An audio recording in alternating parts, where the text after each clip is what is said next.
Hey kids, sorry it's taken me a few days to get to be reading chapter 7, but it seems like a lot of you aren't watching the show, so this is for those of you who are. But I did like this book, I did finish it. And chapter 7, Dreams. I'm going to read the last part of chapter 6 so we can know where we left off. Rowan ran with the others, his eyes fixed on a hole in the web and glimpses of green beyond. Already the dancing light was fading, and he reached the net and leapt through while a million eyes glowed angrily in the shadows, cheated of their prey. Strong John and Brandon hit the ground beside Rowan and rolled to their feet. "Val!" called John, stumbling back toward the hole in the web. "Val, now, before the sun moves on." He peered through the opening.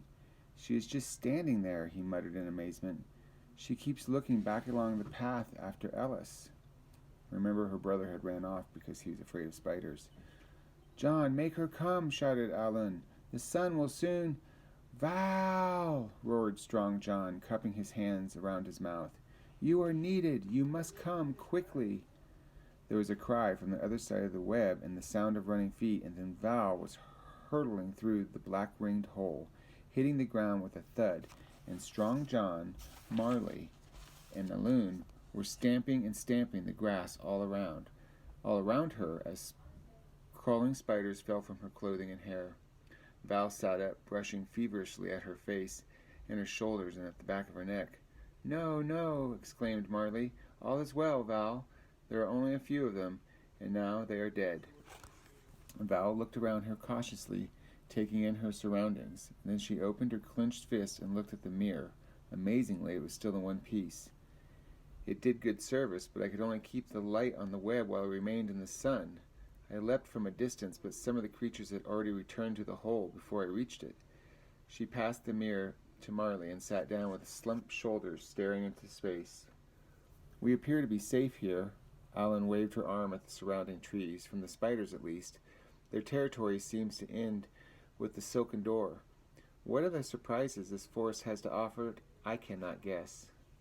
If I recall correctly, the map, we are nearly at its end," Rondon answered, "so I suggest we move on now and rest when we are free of it. It is an unwholesome place."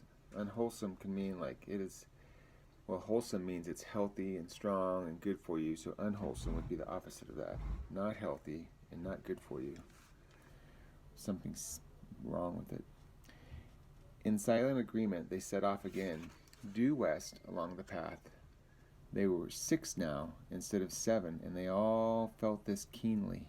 Ellis had barely spoken 10 words during the journey, but the absence of his looming figure among them made their group seem very much smaller and weaker. His sister was particularly affected. It was as though half of her strength had been drained, and she walked like one who was ill or exhausted. In barely 5 minutes they noticed the trees were thinning. In another 5 they had left them behind and turned northwest as the map directed. Although the mountains still rose steeply before them, they were moving down instead of up, and the green grass grew thick now, and the ground softened with every tread. "Let's stop here," said Strong John. "It seems we are moving into a low area that may be a marshland. We will eat in the comfort out of the damp." So a marshland is almost like the opposite of a desert. There's so much water saturating the soil that it's like either damp and kind of muddy, or there's actually standing water and mud and quicksand and slurp and gurp, and then all the creatures that love that kind of stuff. Rowan sat down, thankfully. John tossed his pack to him, and suddenly he realized just how hungry he was. He pulled out his water flask and bread and cheese and started eating ravenously, which means really hungry, like really stuffing his face.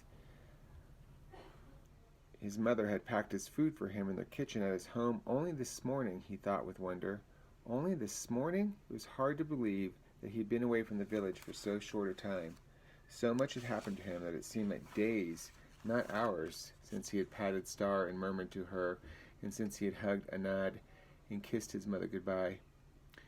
The walk from the village, when he'd felt so strange and shy, this terrible climb up the cliff, and then the forest, the spiders twittering, crawling, Ellis's face rigid with fear before he turned and ran. Rowan shuddered. The bread and cheese lay tasteless now in his mouth, and he felt like spitting it out. But instead he took a sip of water and forced himself to swallow it. Sheba had said this is how it would be. She had said the mountain would break their courage and their hearts.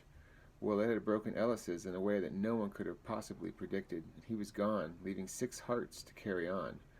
Would they be next in their turn? Would Rowan's be next? And if the journey was so filled with danger, what of the journey's end and the dragon? Rowan shivered.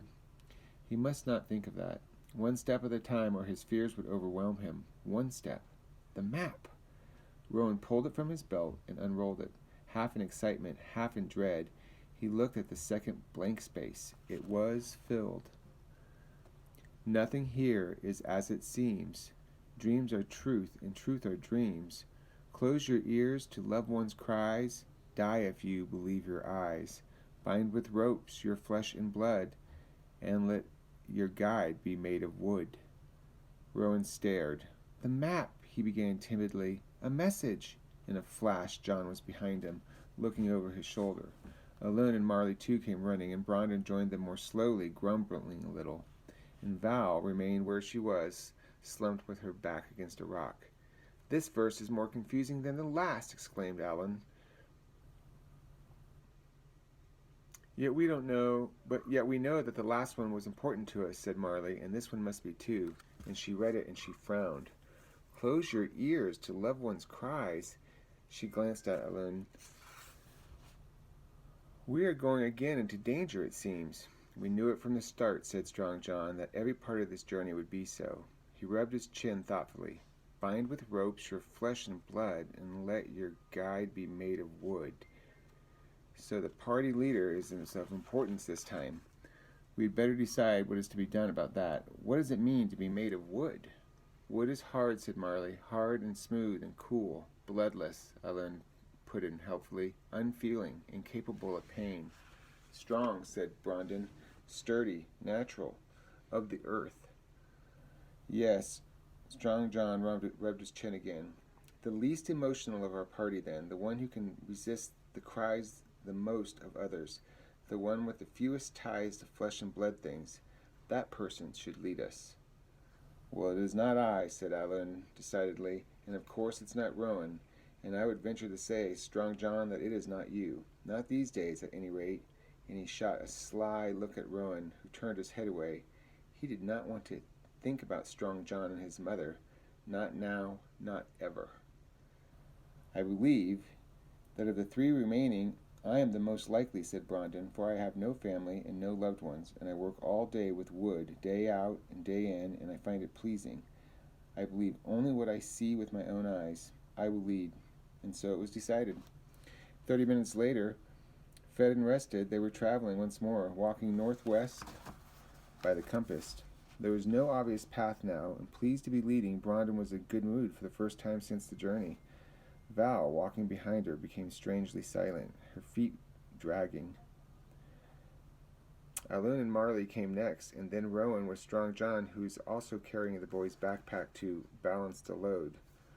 All of them stopped obediently when Brandon decreed to help cut the limp, spiky tips from the pine-smelling trees that were growing along the way.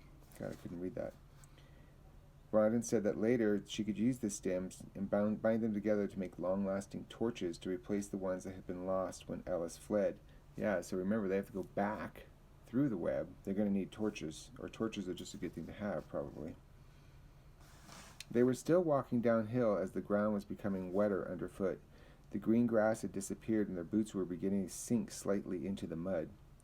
Alun sniffed the air and wrinkled his nose. Ah, swamp, he said in disgust. The trees they pushed through were different again. They were dark-leaved and still, and fat white roots slid up from their damp, twisted trunks into the air. Clumps of bright fungus stuck out from their bark like tongues, and the mud grew softer, and Rowan's boots splashed with every step he took. And then came the mist. Brandon bent over her compass, frowning in her efforts to guide their way, as it swirled thick and yellow and white around them. When it swirled, around the trees too, and it rose like steam from the glossy mud and the clumps of reeds that stretched away on all sides. As the minutes passed, it grew thicker. At last it seemed they were enclosed in a still and secret world, which I've been like that in the snow, and then the fog came. It's like I couldn't see anything but white. It was really interesting. It did feel like a still and secret world. A world of mist and of mud. The only sound was the squelching of their feet as they plodded on. Before them, behind them, around them, swirled the mist, changing shape and direction by its own will, it seemed, for not a breath of air stirred the trees. Then to his left, Rowan saw something moving, something large and dark, and he slowed, straining his eyes to see through the mist of that twisted, billowing cloud that was disguising the shape of... Rowan cried out. It was Star. Star was heaving and panting in the wallow of mud that was sucking her down, down. The mist cleared, and he could see her rolling her eyes in panic and thrashing her neck from side to side in the sticky, suffocating swamp.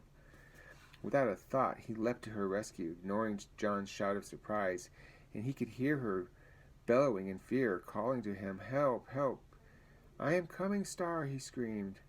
But the mud was sucking at him and pulling him down. He could not find a place to put his feet, and there was no firm ground, and he was sinking into the mud that had no ending. He cried out again and beat at the mud with his arms, and still Star called to him, and the mud rose to his waist and then to his chest. "I have him! Pull!" Strong John's voice woke Rowan from his dream of terror. Strong John's arms caught under him from the armpits and dragged on him, and a horrible sucking sound came from the mud. And Brandon and Val were holding John's ankles, and he hauled them both back to safety. They fell in a heap on the oozing ground. "Fool of a boy! What idiocy is this?" roared Brandon. "Star!" cried Rowan, struggling in Strong John's arms, sobbing and beating against Strong John's wet and muddy chest. "My Star, my Booksaw, she's out there. Help me, she's drowning, she's dying. Listen to her." "There's nothing there, Rowan." Strong John spoke slowly and loudly. "Nothing. Think, little one. How could Star be here? It is impossible." Rowan's struggles slowed. He fell silent, and he looked to the spot where Star had been, and the mud lay still and untroubled, and the mist swirled above it as before. He rubbed his eyes. He said, "But it seems so real." "You," Brandon began, leaning over him menacingly, "real or not, you endangered our lives and our quest for the sake of a dumb beast? What value is there in one Bookshaw's life compared to a human one? What madness—" "Leave the boy alone, Brandon," John broke in. "You have reasons for what you say, I know, but not all people share your views." "The map," Marley said quickly as Brandon drew a sharp breath. "The map warned of this. It spoke of dreams that seemed true and of loved ones who called you. There are spirits abroad here, and they do not wish us well." "Spirits," spat Brandon. "You have been spending too much time with your half-traveler friend, Marley the Weaver. Do not listen to his tales. You are a daughter of Rin, and you should be a person of sense." Brandon scowled and turned away. Alun and John exchanged glances. "Let us get on," Alun suggested. "We have lost time, and we will lose much more in due course," while Rowan and John dried their clothes, which are, he held his nose, rather in need of attention in my opinion. "Let us take care where we tread," warned Strong John. "The mud is a snare. We may not be so lucky next time." They moved along at a snail's pace, and the mud was dragging at their boots, and the mist thickened around them and filled their mouths and their noses with the taste and the smell of the bog. A bog is a really dense piece of swamp, or it's definitely a muddy, fermenting pool of mud. Rowan hung his head as he walked, and the wet filth was sticking to his clothes and filling his shoes and weighing him down, and still his head was full of Star. He dared not look up in case he saw her again, struggling hopelessly in the swamp. He wondered why Brandon had been so angry with him. Surely she could understand. He felt, rather than saw, Marley began to flick her hand and rub at her cheeks and rub the back of her neck. "I can feel someone's touching me," she gasped, and she glanced around her. "Fingers, like cold fingers on my face, and—" "It's only the mist, Marley," said Alun. "Only—" And suddenly he stopped walking, and his neck jerked, and he too looked behind him, gazing over Strong John's shoulder. The others turned cautiously to see what he was staring at, but there was nothing there. What? Alan's mouth dropped open, and he began to walk back the way they had come, pushing past John and Rowan, looking into the mist. How? Mother! Mother! Mother, wait! His feet squelched in the soft, sucking mud. No, Alan, screamed Marley. There's no one there. John, stop him. And then she shook her head violently. Oh, stop it. Stop touching me. And she slapped again at her neck and her arms and rubbed her face. Lost in the mist ahead, Brondon cried out, just once. John caught at Alan's jacket and pulled him back. Alan turned on him angrily. Leave me be, John, he shouted. It is my mother, you fool. She's calling to me. She's lost in the swamp, and I must go to her. He began to struggle, trying to wrench her away from Strong John's grip, throwing punches at his face. No, Alan, no, shouted John, shaking him. It is a vision, a vision. Your mother's at home, man. What is happening? Wailed Val from further up the path. Why don't you come? Oh, help me. Oh, my life, help. Ellis, oh, Ellis. Marley, John, help me. Brondon, I can't hold her. Help. Dang. That's the end of chapter 7. So that swamp, takes a picture of the thing you love the most, and then you see it in harm and dying. Like the thing that you wouldn't even hesitate for a second to run and go save. That's what you see out there. And it looks very real, apparently. All right. Love you, kids.